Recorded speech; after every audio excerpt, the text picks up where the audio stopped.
नवाज शरीफ और 2013 का सन था।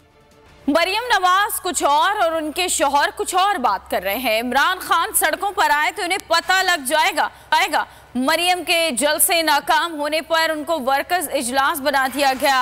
तहरीक इंसाफ के रहनुमा जुल्फी बुखारी को बोल के प्रोग्राम अब बात होगी में गुफ्तगू। उनका कहना था कि हुकूमत के पास मईशत से मुतालिक रोड मैप नहीं है। सवाले से पीटीआई प्लान बना रही है।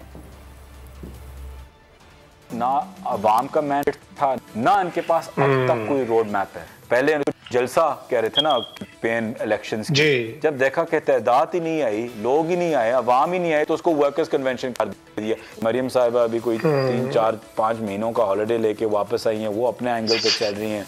मियाँ उनका कुछ कह रहा है। मरियम नवाज के जलसे पे उसको 500 रुपए मिलता है, ठीक है, उसके ऊपर मरियम सफदर का सिग्नेचर होगा। हम इकोनॉमी के अलग-अलग सेक्टर्स को टैप कर रहे हैं। We have no choice but to become an exporting country. Imran Khan इंशाल्लाह वापस आएंगे।